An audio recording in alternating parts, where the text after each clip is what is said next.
Joining a fraternity was the single best decision I made in college. Hi, welcome to episode 7 of Backs of All Trades podcast. This episode, I'm going to be talking about joining a fraternity. Is it something that you want to do in college? What actually is a fraternity? What are the benefits? And much, much more. So let's get right into it and just start talking about essentially my journey to joining a fraternity, because I think, like many, I had a lot of preconceived notions about what a fraternity is. I just assumed that all the movies and the tropes and everything were true, and that fraternities were essentially full of dumb idiots who liked to drink and party, not much else, maybe weren't that good at school, and even some more negative stuff, possibly like sexual assault and other things that come along, hazing, all of these things that you hear about fraternities, because there definitely can be a lot of negatives, but I kind of thought that negatives on the whole were the whole experience. So when I went to Georgia Tech, I just assumed I wasn't going to be joining a fraternity based on all the things I just mentioned. When I did go to college, I've talked about this in previous episodes, I was very insecure, maybe not outwardly so, but holding conversations was somewhat difficult for me. I definitely was inexperienced with girls. I had one girlfriend in high school, but it was a little bit different. Basically I wasn't that confident of a person. And there were many things that I just didn't necessarily like about myself. And this combined with a lot of other things maybe made me even hate fraternity guys even more. But as some of you may not know this, I have a twin brother, and my brother actually went to Georgia Tech the summer before I ended up going there, and he ended up pledging a fraternity. And at the time I was like, whoa, what is this guy doing? Like, he's throwing his life away, all this stuff. And he ended up joining the fraternity called Pike, or Pi Kappa Alpha, at Georgia Tech. And so when I got to Georgia Tech and my freshman roommate was going around and rushing. For people who don't know how the fraternity process works, most fraternities have a rush week where the entire campus, this goes for sororities as well, but I'm going to be talking about fraternities in this episode. You go around and you basically go from house to house, whatever you want, and start meeting a bunch of people. And it's a very formal process called rush. And that's when you can actually get a bid, which is a basically request to say, hey, you're allowed to join the fraternity if you want. So my freshman roommate was rushing. I decided to rush around with him. And after some discussion with my twin brother, we decided that we didn't want to necessarily be in the same fraternity. And so even though I enjoyed some of the guys at Pike, I ended up joining a different fraternity. I'm not going to name that fraternity here, but I ended up pledging a fraternity that probably wasn't the best one for me. And so when you talk about rushing a fraternity, I think that there's a very big important thing to focus on, which is making sure that you're actually compatible with the guys who you're joining. And I didn't really do this. I just joined a place that ended up giving me a bid, and I didn't really get along with the brothers. I didn't really like what it stood for. And so I didn't hang around there that much. And truthfully, I was like, yeah, this whole fraternity thing's probably not for me. Like, it was not that enjoyable of experience for me. This was freshman fall, by the way. And ultimately, towards the end of the semester, the fraternity got into some trouble, and I ended up dropping meaning I had not yet been initiated as a brother. And so I dropped. And in the spring, I actually ended up pledging Pike, which is the same fraternity that my brother joined. And as it turned out, that was a much, much, much better fit for me. I enjoyed the guys at Pike a lot more. I got along with them. And it ended up being, like I said at the beginning of the video, the best decision I made in college. And so I want to talk about what it really did for me. First and foremost, right when I joined in the spring, it gave me a place to hang out in between classes. I had my pledge class, people who I got to grow really close with. I didn't really grow close with my pledge class at my previous fraternity. So I ended up growing really close with the fraternity brothers, or my pledge brothers, at Pike. And then additionally, like I said, the house was a great place to go and meet a bunch of people. And so I immediately sort of dove headfirst into the fraternity when it came to like holding positions. So the first semester after I was initiated as a brother, I ended up holding risk manager. Risk manager is a really interesting position, and it's actually one that is not very popular to pursue, but I wanted to gain responsibility early. Risk manager, you have to be totally and completely sober, and you are essentially the person who is managing all risk for the fraternity, right? That's at parties, that's with pledgeship, every event that happens. And so it's a pretty big deal, and it's actually a lot of responsibility and oftentimes is underappreciated, I would say. But I went on to then hold many more positions. And because I held risk manager and it's such a respected position, then that helped me in holding more and more positions. So over the years, after holding risk manager, then I went the complete opposite route. And I ended up holding the social chair position, which is the planning of all the parties, the stuff that may or may not have risk involved with it. Then I was rush chair, which is the person in charge of essentially the whole recruitment process for a fraternity. Then pledge trainer, who are the people who are actually guiding the pledges through their process. And lastly, I was the president of my fraternity. And so I went from essentially the bottom of the totem pole all the way to being the person who is in charge of the entire fraternity. I'll talk more about what I did as president later. But, what the fraternity really did and what it did immediately, which was really beneficial to me at Georgia Tech, is that it took a campus of 18,000 kids, undergraduate kids, and reduced it to 80 guys who I got to know really, really well. And so when you think about like a college campus that's that big, yes, you can make close friends, and yes, but it's a lot more difficult. But essentially it's such a large group of people that it can be really overwhelming. And so to have the bonds on a much deeper level and a much closer level, I think was really beneficial to me, especially as someone who, was kind of unconfident and was insecure, to have these people to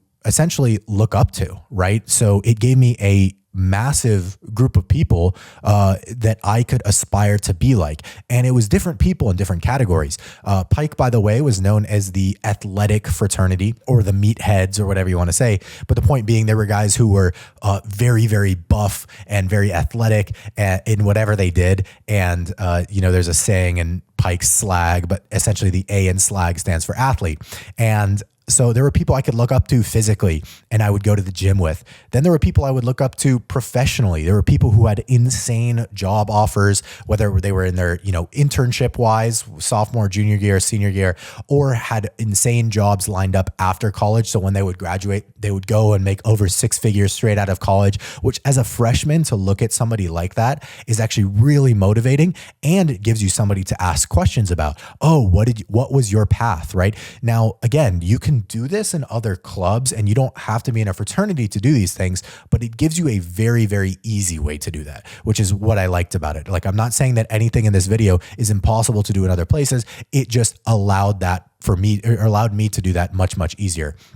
It also, people I could look up to socially, there were a lot of really charismatic, likable people, likable dudes who, either girls would just be gravitated towards or guys would just be gravitated towards because they could just light up a room. And when they, spoke, everyone wanted to hear what they had to say, which again, as someone who came in as a freshman, I was the opposite of that. And so I really admired those types of people. And again, I could observe them in a safe environment and be like, okay, what makes this person so attractive to other people?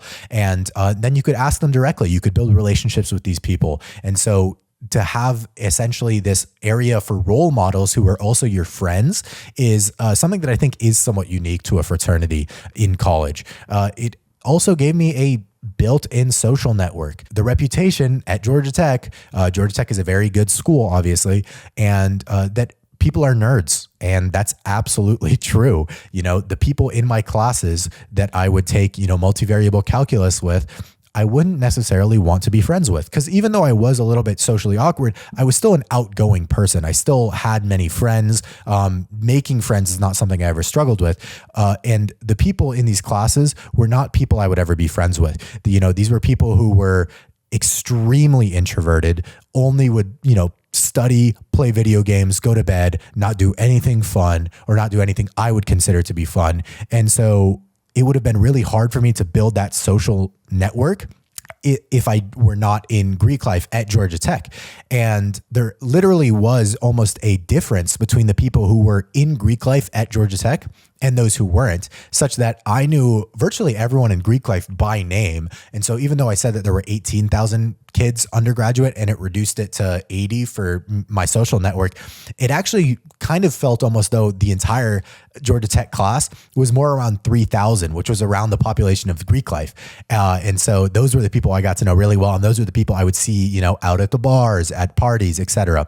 And hold classes with. Even my friends, the friends that I did make in my classes were actually in fraternities, but other fraternities than my own. But it was rare that would I become a really close friend with a GED, which is essentially an independent, like not affiliated with Greek life. Again, have nothing against those people, but it's just the way that it worked out for me. It also gave me a place to let loose.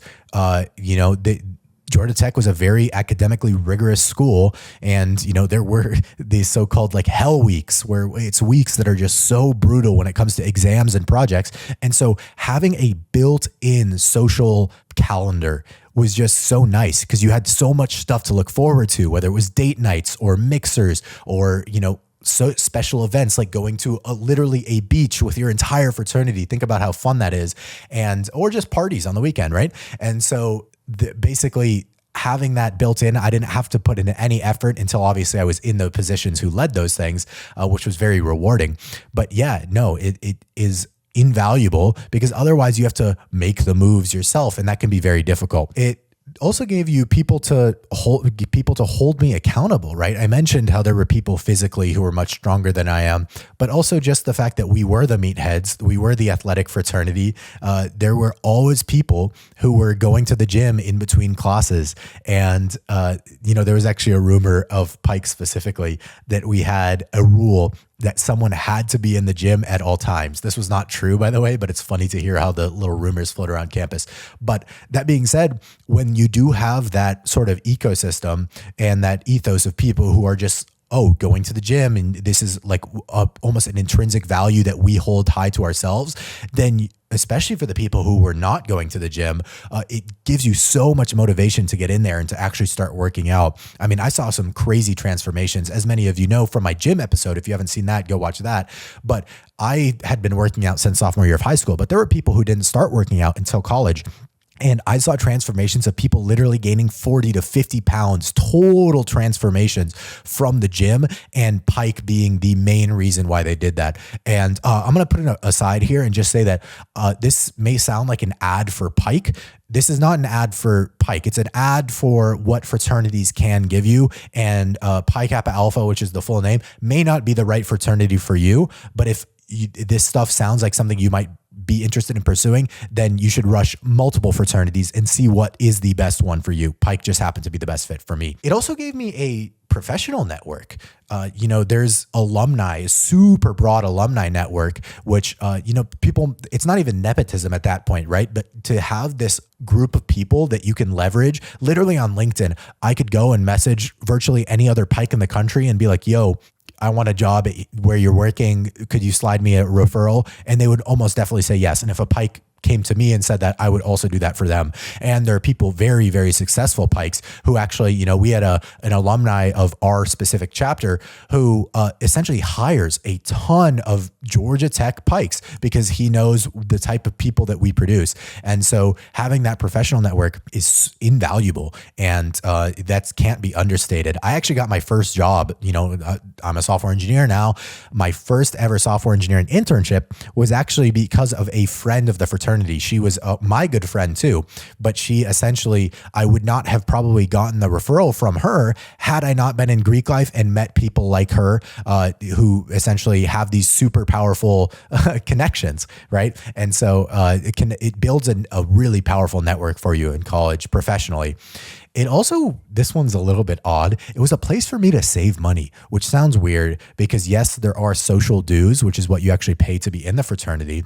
But when you went, at least at Georgia Tech, I decided to live in the fraternity house, which by the way was a super fun experience. 39 dudes lived in the house. I lived there for 2 years, but the rent at the Pike House was so much cheaper than any on-campus or off-campus apartment that was offered by Georgia Tech or a private institution that I literally saved thousands of dollars being in the fraternity, which is a little bit counterintuitive because there definitely are fraternities that are very expensive, and it depends on the school, it depends on the chapter. But at least for me, it was a place for me to save money. Really quickly, if you're enjoying this episode on fraternities, please make sure to like, subscribe, and leave a comment down below. And without further ado, let's get back into the episode. It was a place for me to learn leadership. And this is arguably one of the most important ones and one of the ones I got the most out of being in Pike, because I was able to eventually hold the presidency title, but a bunch of different positions before that. It was almost like a sandbox for me to be in a leadership position of my peers, and the most important of which being president. And when I talk about being president, I ended up going to a president's conference in Memphis. This was during COVID, and it was a conference where literally the presidents of all the Pike chapters from around the country would come in for that single conference, and it was super fun. That was one of my most rewarding things I did as Pike president. But a statement that really stuck with me when it talked about being president of a fraternity was the person who was leading the conference said, "This is the position where you have the most responsibility, the least power, with zero risk." So what does that mean, right? The most responsibility because you are in charge as president of essentially leading the direction of the chapter. You are also legally responsible for if anything happens. So if something terrible were to happen, you're the one who's actually legally liable. Also, if stuff starts going wrong, even that's not maybe legally, then the entire chapter looks to you and blames you. You are essentially the liaison between your chapter and nationals, and your chapter and the school administration. So it's a very, very big, important position. You have the least power because I'm not in charge of anyone, right? As much as the brothers, I would like them to respect me, which is really how you had to lead as a president of a fraternity. I can't fire them. I'm not their dad, so they don't have to do what I tell them, which made this really rewarding experience of you had to lead in such a way that people wanted to follow you, which I think is the best type of leader to be. And so being able to learn that was super valuable. And then the last part of that was zero risk, right? As long as you're not doing something really, really stupid, then people's livelihoods aren't on the line, right? If you think about like if you're a CEO of a company, if you make a bad decision, people could lose their jobs, right? If you're a doctor and you make a bad decision, people could be seriously hurt, right? In this little sandbox, which is why I described it as that, any mistake I made, it might suck in the moment, but nothing was really on the line. So it was really great, a really great learning experience because of that. I can honestly say with complete confidence that I would not have been happy at Georgia Tech were it not for my fraternity and were it not for my specific fraternity experience. And so when I talk about like what was so pivotal in my Georgia Tech career, it really was joining the fraternity. I mean, I leaned very heavily into it, and some people will be at varying levels of commitment to their fraternities. I was definitely on the far commitment side, but it was super rewarding. I got so much out of it. And it's, some of my closest friends still, like literally my best friends, are from my fraternity. And these are people who I will be friends with for life. And so the whole like, you're paying for friends type thing, there's a slight bit of truth to that. But in reality, like, especially as dudes, just being around people who are like-minded to you, you get to choose to be around them, right? If you think about up until this point in high school, your friends are kind of because of where you grew up, right? Like your best friend from elementary school, even if you've been friends since elementary school, it was literally geographic. Like it was because you lived near them. But when it comes to being in a university and joining a fraternity, you get to choose. And so it's like, these are people who actually share similar values to you, hopefully. So in the case of Pike, it was people who were great students, had a lot of aspirations, and at the same time, like wanted to have fun and be athletic and be a well-rounded person. That's why I liked Pike so much, at least. It was about being a well-rounded person. I want to pivot a little bit now because I just gave you my entire fraternity story, and I want to give you the tools to ask yourself, should you join a fraternity, right? Because it sounds like I just gave a big ad, but it's definitely not for everybody, right? So it's important to note that it is different at every school, right? Not only every chapter is different, but every chapter at every school is different. And so some schools are known for really, really, really big, kind of scary Greek life, and you may be able to have a great social life without ever joining a fraternity. Other schools, like Georgia Tech, for example, in my opinion, your social life actually does suffer if you don't join Greek life. And I think at Georgia Tech specifically as well, because it was such an academically inclined school, even the dumbest fraternities were still full of really, really bright kids. And so that definitely changes the experience a little bit. It actually at Georgia Tech, the average GPA of active Greek life members was higher than the non-Greek affiliated average. So if you think it's just full, if Greek life is just full of dumb kids, Greek kids actually were smarter than non-Greek affiliated kids at Georgia Tech. The average active Greek life GPA was a 3.56 at Georgia Tech, which is actually highest academic honors. That's the highest academic reward you can get when you graduate. So something to note. Are you extroverted, right? And when I say extroverted, you actually could be an introvert and love being in a fraternity. But if you don't like being around a lot of people, if you don't like socializing, if you truly like being alone, then maybe a fraternity is not for you. Can you afford it?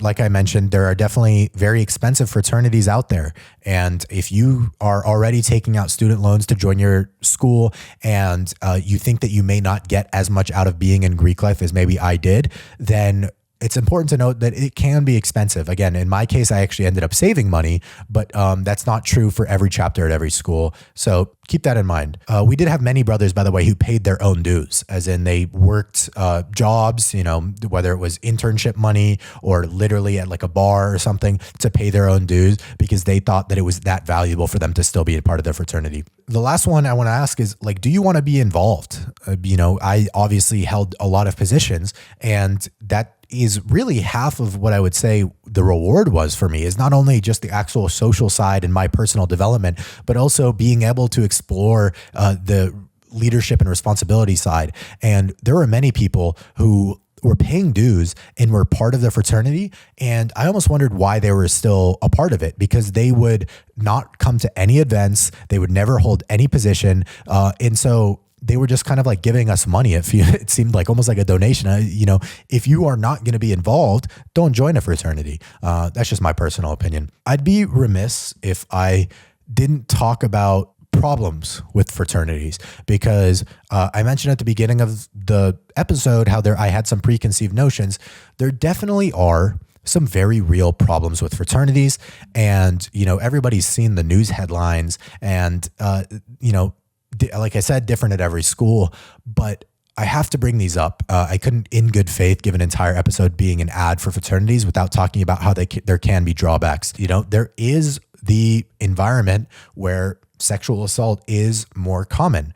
And why does that happen? Well, I'll explain my at least theories behind it, which, by the way, I want to make sure everyone knows this was not a problem at my chapter, but it did happen at Georgia Tech, and it does happen at schools all around the country. And it's terrible. And so I think that there needs to be more attention on it, because the education that is given right now from schools about, sexual assault and these things is not effective, in my opinion. Everybody knows that sexual assault is bad. And so having a program or having an education, a seminar, or we have to take some online thing to click through to learn that sexual assault is bad is not effective. You have to attack the root problem. And the root problem, at least when I think of fraternities, is the following environment, right?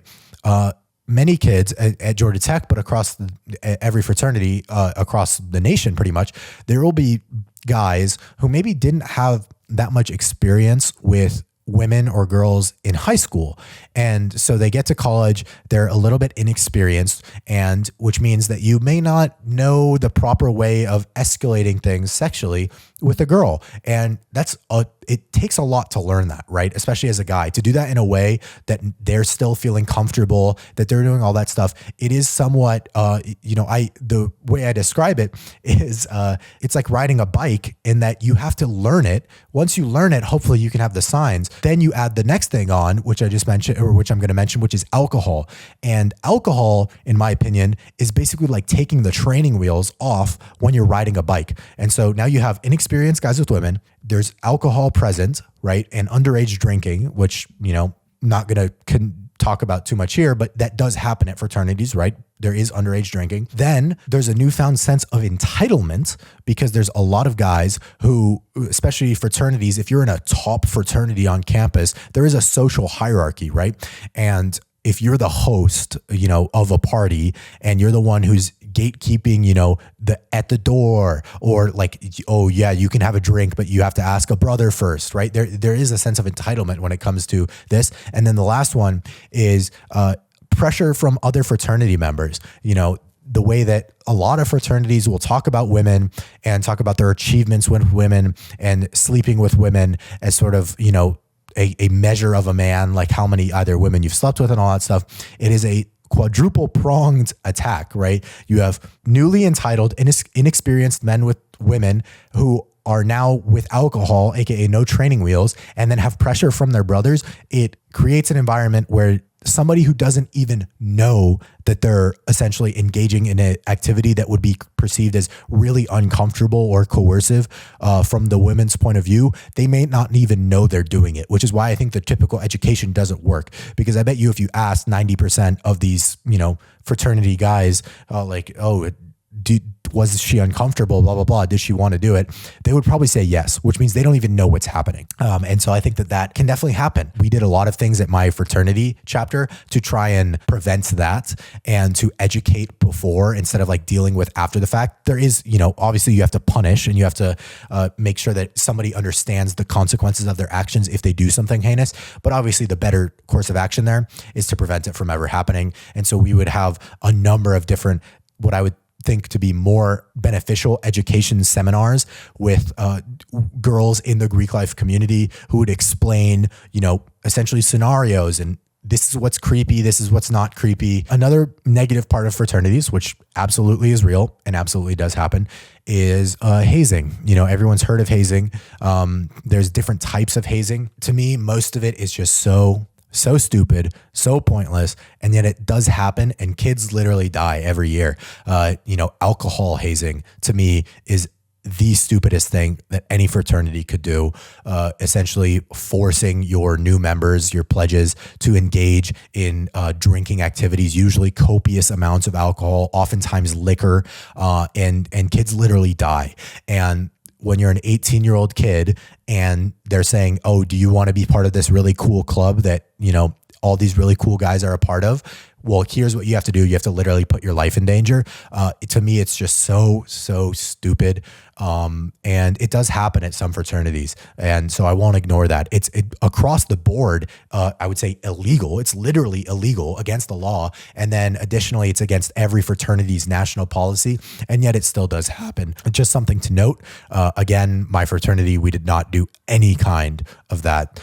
There's physical hazing as well, which can also be, it literally can kill people as well. I've heard of some really, really egregious stories. Again, not at my fraternity, but of people, beating pledges or putting them in situations where they have like no clothes in the middle of the winter, in the middle of the woods. Really stupid stuff. I think a lot of it comes down to a power dynamic. Many guys at 18, 19, whenever they are actually on the side of a brother, if they've went through tough stuff, if they were personally hazed, they get a newfound sense again of entitlement and they want to exercise their power. To me, it comes from a point of insecurity, but they want to feel like they're the ones in charge. And so they'll do this and they'll get some sense of enjoyment out of it. It is not beneficial to the pledges, in my opinion. And so, basically, again, it happens at fraternities across the country. Very stupid. Don't condone it at all. Another one, which is it can create an environment for substance abuse problems.